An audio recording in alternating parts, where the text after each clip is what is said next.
Bonjour et bienvenue sur le plateau de Bonjour chez vous. Aujourd'hui, nous terminons notre belle semaine avec un thème très important. Ne laisse pas tes blessures du passé détruire ton couple. Certaines fois, on entre dans le mariage avec tout un tas de blessures, de vécus qui peuvent aller jusqu'à détruire notre couple parce qu'on n'a pas vécu cette guérison. Et c'est le thème qu'on aborde aujourd'hui avec Omer et Annabelle. Bonjour à tous les deux. Hello Evelyne. Ça va bien, Omer? Ça va super bien. Ça va super bien. Tu as l'air d'aller bien, effectivement. On va parler de blessures des couples. Oui, de blessures. De guérison. Et surtout ça en fait, parce que qui dit blessure dit besoin de guérison. Et nous avons un Dieu qui guérit les Amen. blessures. Alléluia. Et nous avons aujourd'hui une belle rubrique C'est mon histoire. Vous le savez, hein, on est en train de diffuser tous ces beaux C'est mon histoire que Nadine était partie enregistrer à Paris. Et aujourd'hui, c'est le témoignage. Alors, la semaine dernière, on a découvert l'histoire de Delphine Lepenec qui nous a raconté comment elle s'est remise d'abus qu'elle a vécu. Eh bien, aujourd'hui, c'est leur couple qu'on va rencontrer. Donc, Jean et Delphine Lepenec qui nous partagent comment, justement, ces blessures ont failli détruire leur couple, mais surtout, comment Dieu a restauré leur couple. Donc, c'est mon histoire qu'on va découvrir en milieu d'émission. Mais pour l'instant, Annabelle, on va commencer avec toi dans notre pensée du jour.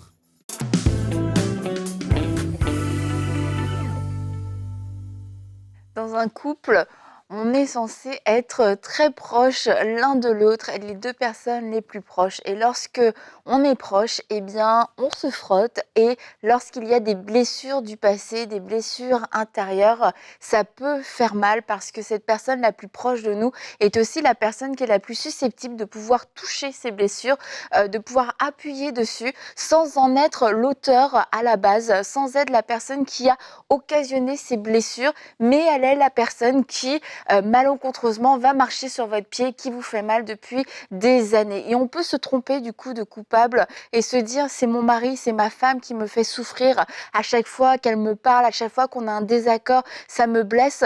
Mais en fait, la racine est beaucoup plus loin, remonte au passé, à des traumatismes de l'enfance, à des blessures, à un manque de pardon, des choses qui n'ont pas été réglées. Et la première chose aujourd'hui, j'aimerais vous dire, est-ce que ton mari, est-ce que ta femme est vraiment l'auteur de cette blessure? Est-ce que c'est à cette personne, est-ce que c'est ton mari vraiment qui t'a blessé, ou est-ce que ton mari est la personne la plus proche de toi et est la personne qui du coup appuie là où ça fait mal? Ça, c'est la première question à se poser parce qu'on va constamment tomber dans de l'accusation et on va régler un problème avec un faux coupable au final. La deuxième chose, j'aimerais vous lire ce verset dans Hébreux 12-14, ces versets. Fortifiez donc vos mains défaillantes et vos genoux flageolants et faites des voies droites pour vos pieds afin que ce qui est boiteux ne se démette pas mais plutôt soit guéri. Et c'est un verset qui nous montre, qui à la fois nous apporte cet espoir de la guérison, mais nous montre aussi que lorsque quelque chose n'est pas réglé, quelque chose est boiteux, il va finir par se démettre si nous ne décidons pas de vouloir guérir. Si on ne prend pas une décision pour la guérison, ce qui est boiteux, ce qui est blessé, va finir par craquer. Alors je te dis que cette blessure, ne l'étouffe pas ou ne la soigne pas de la mauvaise façon parce que ça va finir par craquer, ça va finir par créer encore plus de division, ça va finir par créer encore plus de problèmes dans ton cœur. Et aujourd'hui, le Seigneur te dit, je peux guérir. Si toi tu veux guérir, je peux te guérir et je peux être celui qui fera en sorte que cette blessure ne sera pas une source de division dans ton couple. Amen. Merci Annabelle. C'est la principale source de division des couples, c'est les blessures non traitées. Alors tu l'as dit, parfois les blessures viennent d'avant et c'est souvent le cas. Parfois les blessures viennent au moment dans le couple, vraiment c'est vraiment le mari ou l'épouse qui a blessé. Mais en l'occurrence, aujourd'hui, on parle de ces blessures qui viennent du passé. Parfois, ça vient de notre enfance, de nos parents, de l'école, d'anciennes relations qu'on a eues. Ça peut être toutes sortes de choses, même parfois ça peut venir de l'église, ça peut venir de toutes sortes de choses qui font qu'on va être, comme tu le disais Annabelle, extrêmement sensible sur certains sujets et on va avoir des réactions qui sont complètement démesurées, dans certains cas qui vont surprendre notre conjoint va pas comprendre, mais pourquoi tu réagis comme ça? Et là, on se sent incompris, mais tu vois pas ce que je vis, ma souffrance, ce que je ressens, etc. Et ça crée des problèmes de communication, des incompris. Et ça peut vraiment, des fois, aller beaucoup plus loin. Ça peut être des blessures qui peuvent nous bloquer même physiquement, bloquer au niveau de la sexualité, bloquer au niveau de la communication, au niveau de la confiance, au niveau du respect mutuel. Ça peut aller très loin, ça peut toucher tous les aspects du couple. Et c'est important d'identifier ces blessures. Parce qu'en fait, on ne peut pas guérir de quelque chose quand on ne sait pas qu'on a une blessure à un endroit. Il faut localiser la blessure, même si c'est une blessure physique. Si je vais à l'hôpital, il faut montrer où est la blessure pour qu'on puisse la soigner. Eh bien, dans notre âme, c'est le même principe. On a besoin d'identifier. Donc, si vous êtes reconnu dans ce qu'Annabelle a partagé, eh bien, c'est peut-être que justement, vous avez une blessure qui n'a pas été soignée et vous avez même peut-être pas du tout conscience qu'elle existe. Vous avez peut-être même oublié la source. Mais je crois que Dieu est vraiment bon et fidèle et il peut guérir les blessures, même les plus profondes. Et notre verset du jour nous en parle. C'est le psaume 30 au verset 3, un très beau psaume qui dit « Éternel mon Dieu, j'ai crié à toi et tu m'as guéri. » Et même on peut lire la suite au verset 4. « Éternel, tu as fait remonter mon âme du séjour des morts. » Peut-être que vous êtes tellement abîmé de l'intérieur que c'est comme si votre âme ne vivait même plus, vous vous sentiez morte de l'intérieur. Eh bien, le Seigneur peut vous faire remonter du séjour des morts. Tu m'as fait revivre loin de ceux qui descendent dans la fosse. C'est tellement une sensation qu'on peut avoir. Et on a tellement un mal-être profond par moment qu'on se sent, oui, descendre dans la fosse, on se sent tomber, on se sent être au fond du trou, tellement mal, tellement de souffrance à l'intérieur. Et on a l'impression qu'il n'y a pas de solution, mais Dieu est celui qui guérit, Dieu est celui qui restaure notre âme et il peut intervenir dans votre situation. Amen. Et Dieu le fait lorsque nous reconnaissons que nous avons un problème. Et Annabelle le disait bien, souvent, on traîne un bagage, puis on est dans le couple en train de pointer c'est toi, toi, toi, mais parfois c'est pas cette personne-là. Et la blessure qu'on a vécue, il n'y a que Dieu en fait qui peut colmater ce vide ou cette douleur-là. Et parfois Dieu va permettre, oui, que le conjoint puisse justement appuyer là où ça fait mal, parce que nous-mêmes on a mal, mais on ne sait pas d'où ça vient. Mhm. En fait, on ne sait pas d'où ça vient. Parce qu'on ne sait pas d'où ça vient, on continue à patiner. Et alors, tant qu'on n'a pas identifié d'où on vit, d'où la chose vient, c'est difficile de guérir. Et Dieu, parfois, va permettre qu'une certaine situation arrive avec notre conjoint qui, de façon maladroite, peut-être va juste appuyer là. Mais c'est se poser la question, mais pourquoi? Et souvent, c'est pas grand-chose, c'est un mot. Oui. Oui. Un mot simple. Mhm. Un mot simple. Et puis, comme on dit ici au Québec, tu sautes un câble. Voilà. Et puis, tu es parti sur tes grands chevaux. Mais en fait, c'est juste le mot. Mais c'est parce que derrière le mot, il y a toute une histoire. Et là, tu dois venir à Dieu pour une guérison et peut-être des pardons que tu dois accorder aux personnes qui ont causé cette blessure-là. Mhm. Et moi, j'appelle ça le fil rouge, parce qu'en fait, c'est quelque chose qui te fait réagir. Et une situation, en fait, si tu suis le fil, c'est ce qui va t'amener à la source. Et souvent, quand tu réagis, c'est ni la personne, c'est ni la situation, c'est ni la circonstance, c'est quelque chose de profond, beaucoup plus profond en toi. Et je me souviens, il y a une époque, je devais retourner travailler parce que Eden allait rentrer à l'école et puis c'était ce qu'on avait convenu depuis le début. Quand Eden retourne à l'école, tu retournes travailler. Pas de problème. Sauf qu'on arrivait à cette échéance-là et je ne savais pas l'exprimer, je ne savais pas ce que j'avais, mais je ne voulais pas en parler. Et dès que Jérémy m'en parlait, ça me faisait un truc. Mais au début, je ne comprenais même pas. Je lui ai dit, mais en fait, tu penses qu'à l'argent, des trucs comme ça. Et il se dit, ça sort d'où? Je veux dire, ça fait 3 ans qu'on en parle. Pourquoi d'un seul coup? Et en fait, je me souviens, on était en voiture et là, j'ai senti tellement d'émotions de tout. Le seul truc que je me suis à moitié fâchée en fait, mais moi-même, je me dis, mais ça n'a aucun sens en fait ta réaction. Pourquoi tu te fâches? J'avais aucun argument sinon de dire des trucs complètement débiles. Mais tu es là un peu énervée. Du coup, je me dis peut-être que j'ai dit un truc. Et puis j'ai dû me dire ok, il y a un problème en fait. Et en réalisant, en acceptant qu'il y avait quelque chose de plus profond, j'ai réalisé que c'était pas le fait de retourner au travail qui me dérangeait, c'était parce que ça touchait à de l'insécurité. J'avais peur d'aller chercher un travail. C'est pas que je voulais pas travailler, j'avais juste peur de chercher un travail, d'aller en entretien, parce que je me disais tout le monde va me refuser, blablabla, et blablabla. Et bref, et je passe tous les détails de tout ça.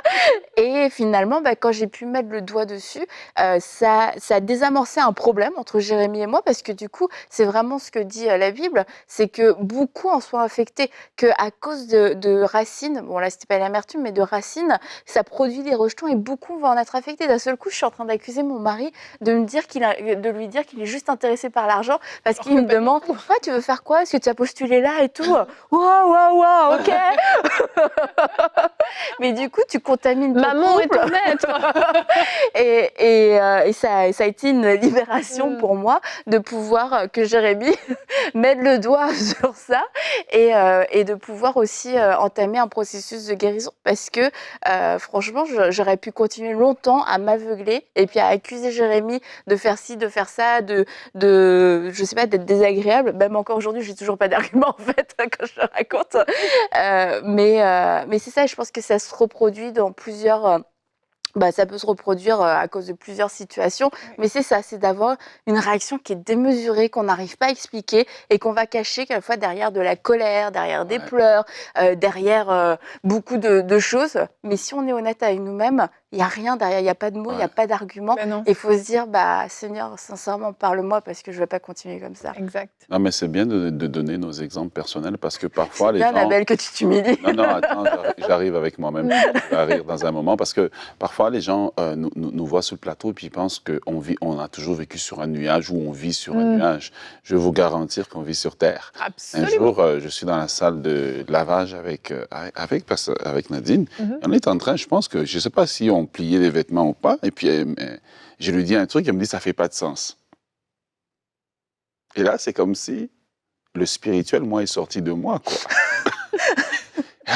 Comment tu peux me dire ça fait pas de sens? Je suis ton mari, tu veux pas me parler comme ça?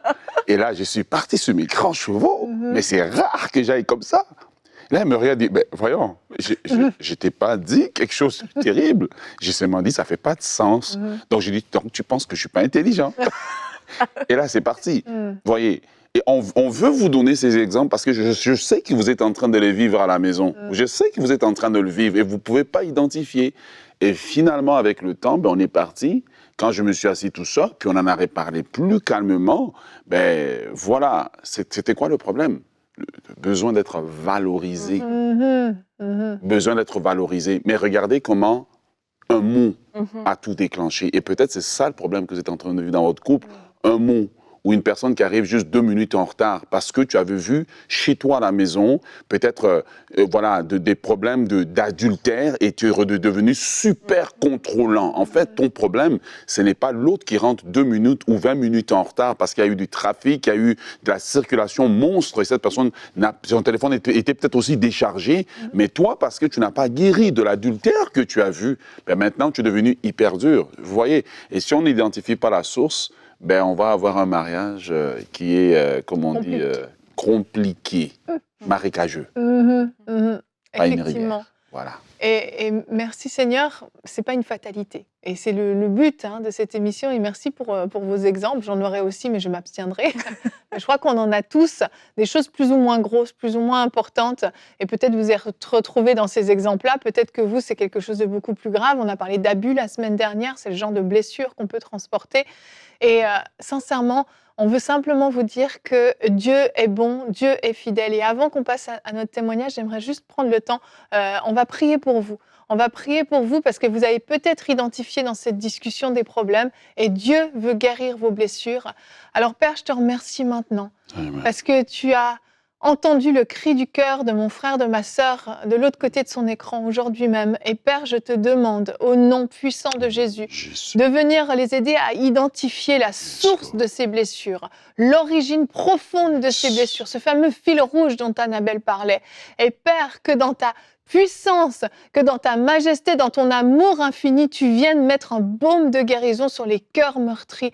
Au nom de Jésus, Seigneur, je te prie de venir guérir les cœurs brisés, de venir restaurer les âmes qui étaient dans le séjour des morts. Seigneur, tu les ramènes à la vie et tu réactives toute émotion sensée dans leur âme au nom de Jésus. Merci pour les couples que tu restaures, Seigneur. Merci pour les pardons qui sont relâchés aujourd'hui. Oui. À toi la gloire, Seigneur.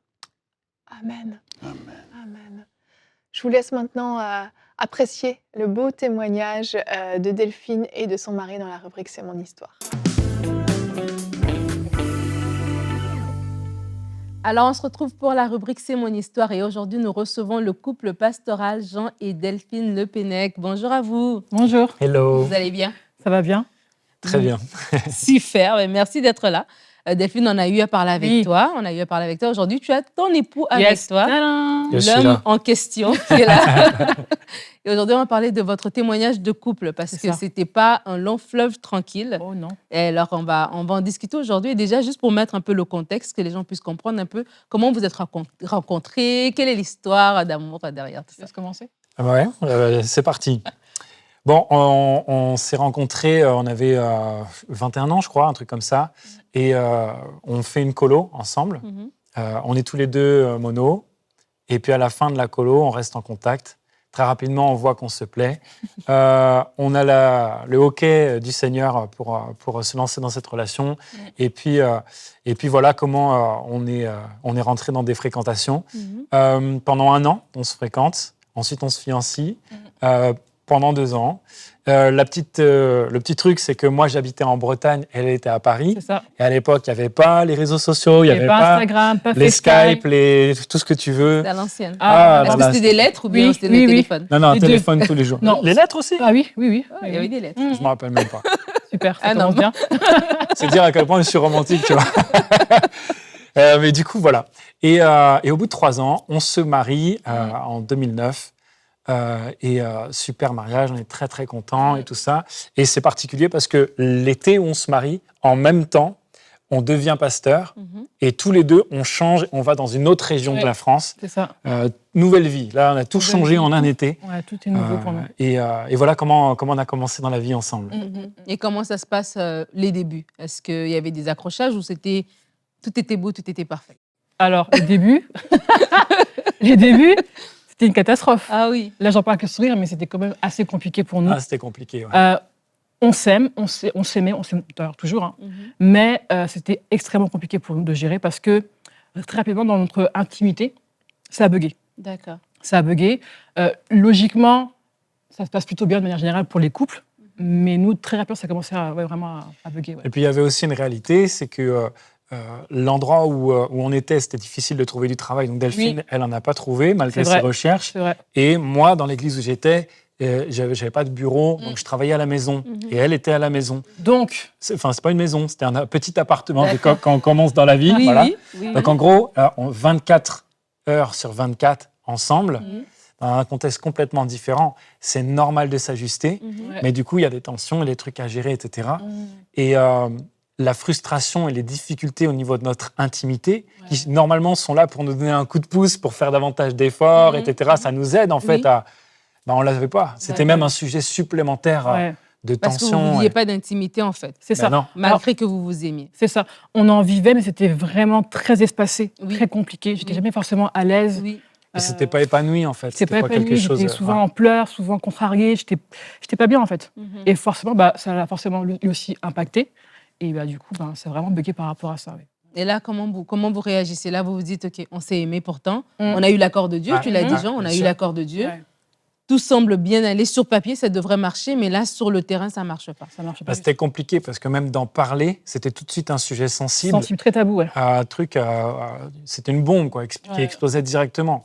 Si on n'en parle pas, ça va pas se régler. Si on en parle, c'est n'importe quoi. Comment est-ce qu'on fait?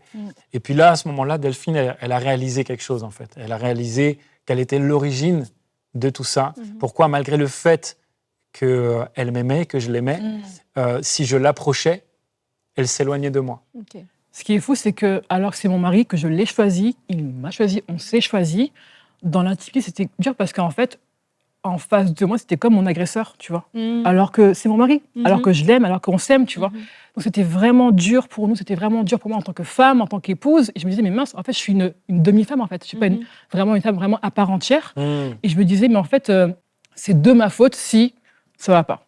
Oui, parce qu'en fait, au départ, on ne le savait pas. Delphine s'est rendu compte qu'en fait, tout ça venait d'abus sexuels Oui, qu'elle a avait vécu dans en son enfance. oui.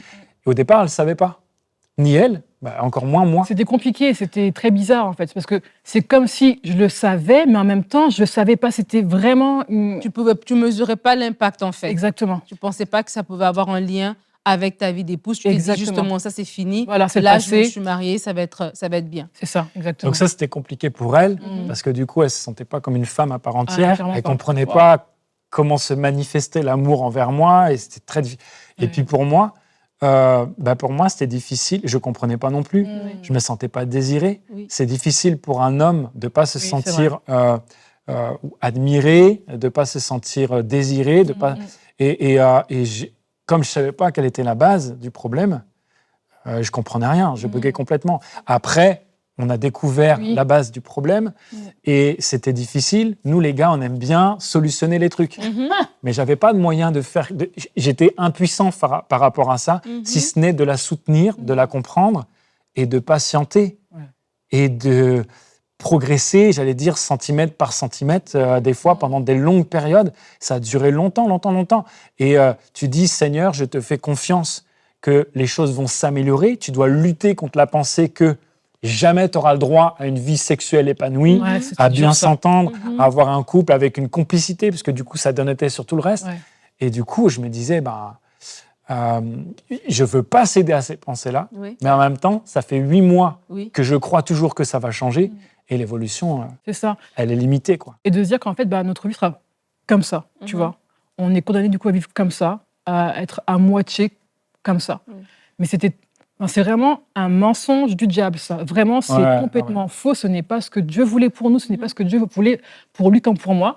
Et du coup, on a pris vraiment position par rapport à ça. En fait, c'était tellement douloureux dans le quotidien. Oui. Parce que là, on parle de ça, mais il y avait aussi les disputes au quotidien, Oui. de ne pas se comprendre. Oui. Par exemple, il me faisait ça, mais je vrillais, en fait. Je Tout à vrillais. fait, ouais. Et En comment tu parles de la patience dans une épreuve en se disant, bon, le long terme, Dieu va finir par changer, mais dans le quotidien, comment on se bat à la pensée de, peut-être je me suis trompée, peut-être ce serait plus facile ailleurs, ce serait plus facile à recommencer ailleurs. Comment on fait? La résignation, c'est terrible. Et Dieu veut pas qu'on ait cette résignation. On doit toujours y croire. Je ne sais pas. Pour Honnêtement, répondre ouais. clairement à ta question, je ne sais pas. Ce que je sais, c'est que je ne me suis pas marié avec Delphine juste pour avoir une vie sexuelle avec Delphine. Ouais. Je me suis marié avec Delphine parce que je voulais Delphine, Oui. plus qu'une vie sexuelle avec elle. Oui. Et ça m'a tenu. Il n'était pas... Les pensées de me dire tu t'es peut-être trompé, etc., je les ai jamais laissées s'installer chez moi. Elles n'ont pas eu beaucoup de chance d'exister. C'était elle que je voulais, j'en étais certain. Donc par la grâce de Dieu, ça, je n'ai jamais remis en question. Par contre, après, comment faire pour tenir? J'ai pas tout le temps bien géré. La frustration, les tensions, le manque de communication, parce que quand on essayait, ça explosait directement, faisait que c'était difficile d'en sortir et de s'améliorer. Ah ouais. Et j'avoue que moi, je me suis dit, en fait, ça sert à rien de continuer. Ok. Donc, je vais partir. J'ai vraiment pensé à ça. Oui. Vu que je souffre Et qu'il souffre. et qu'il souffre, Ouais. et autant partir, en fait. Mais, encore une fois, c'était vraiment la mauvaise décision, la mauvaise pensée, qui n'était vraiment pas de Dieu, clairement. Oui. Mais c'était tellement dur, en fait, que autant partir. Mais encore une fois, on a pris position, on a fait ce qu'il fallait pour pouvoir du coup avancer. Ouais, quand on s'est rendu compte de ça, on a investi en nous. On allait voir un couple, Éric et Rachel Oui, Dufour, qui ont un thérapeute. ministère pour s'occuper des pasteurs. Ils sont pasteurs, ils sont thérapeutes également. Et en fait, en allant là-bas, on s'est rendu compte que, il y avait encore on était en processus, qu'il y avait encore tout un tas de En choses marche. à faire, à avancer ensemble. Ils nous ont guidés, ils nous ont donné des outils. Et c'est vraiment quelque chose, peut-être on peut dire pour quelqu'un, si vraiment vous faites face à une situation comme ça, investissez en Vraiment. vous, ne baissez pas les bras, ne vous résignez pas, Yes. mais investissez en vous, ça vaut la peine. Ouais. Il y a des outils, en fait, et c'est ça. Oui. L'amour ne suffit pas. Oh non, ça Même serait. si l'amour était là, il était là C'est ça. à profusion. Il y a des outils, et c'est pas parce qu'on fait appel à ces outils que on manque d'amour, que voilà. qu'on est moins spirituel, qu'on est bizarre ou quoi Oui. qu'est-ce. Ou Non, qu'on est moins bien que la moyenne. Mhm. En fait, C'est- la vie, elle n'est pas facile sur cette terre. Il y a plein de choses qui arrivent. Ouais. C'est pas toujours ce que Dieu a voulu. Les choses sont arrivées. Malheureusement, elles sont arrivées.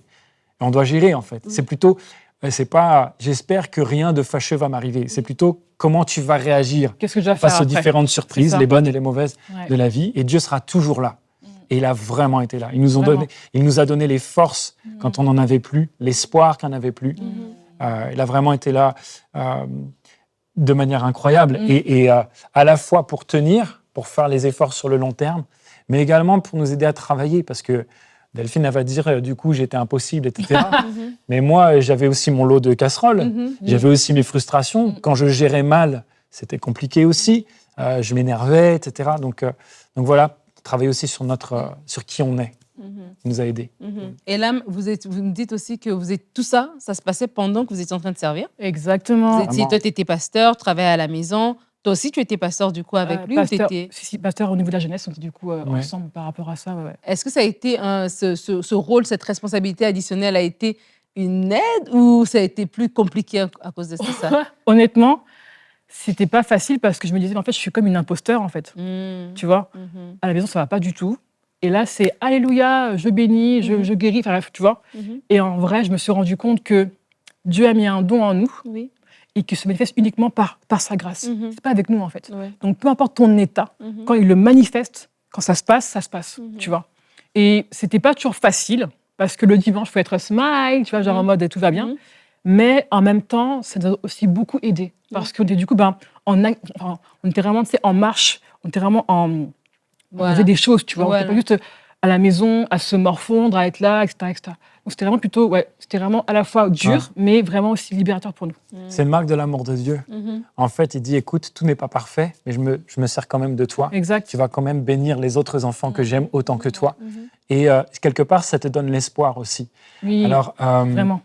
donc c'était un mix entre les deux. Il y a des choses dans lesquelles on n'a pas pu être complètement dedans, parce que tu as ce sentiment, comme disait Delphine, d'imposteur. Clairement, Et tu dis, c'est compliqué. Et d'un autre côté, on apprend énormément. Vraiment. C'est une école qu'on n'aime pas, mais on doit avouer, reconnaître qu'elle est efficace, cette Vraiment. école. Est-ce que tu aimerais donner un mot de la fin, Jean, pour des couples qui aiment Dieu, qui servent Dieu, qui sont là, et que ça marche pas, et puis ils se disent... Est-ce que voilà, je suis maudit? Est-ce que voilà, moi, je suis condamnée à ce que mon couple, à moi, il ne marche pas comme les autres que je vois sur Internet, etc. Est-ce que tu as quelque chose à leur dire? Oui, tout à fait. J'aimerais simplement vous dire que ne cédez pas à la résignation. Vous n'êtes pas moins bien que la moyenne. Vous n'êtes pas maudit ou quoi que ce soit. Demandez de l'aide. Il faut travailler de toute manière pour tout ce qu'on a sur cette terre. Alors autant investir dans ce qui vaut la peine, autant investir dans votre couple.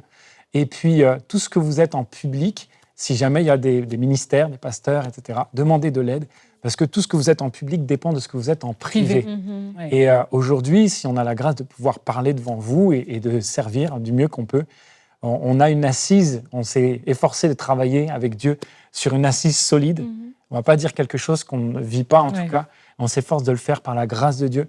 Et ça vaut tellement la peine. Vraiment. On ne regrette vraiment pas. Oh non, vraiment pas. On vit notre meilleure vie de couple aujourd'hui. Vraiment. Et chaque année, c'est allé de mieux en mieux. On a appris à célébrer chaque petit progrès et aussi les grands. Et c'est génial, ça vaut vraiment la peine. Faites-le. Amen. Ben, merci, quel beau témoignage. Merci Jean et Delphine Merci à de nous toi. l'avoir partagé. Merci infiniment. Alléluia, il y a de l'espoir. Dieu est bon, Dieu est fidèle. Croyez-le vraiment de tout votre cœur. Il est celui qui guérit et il peut restaurer votre couple, il peut restaurer votre âme. Que Dieu vous bénisse. Merci Omer et Annabelle d'avoir été avec moi aujourd'hui. Et on se retrouve la semaine prochaine pour de nouvelles émissions. Passez un bon week-end, un bon culte dans vos églises. À lundi.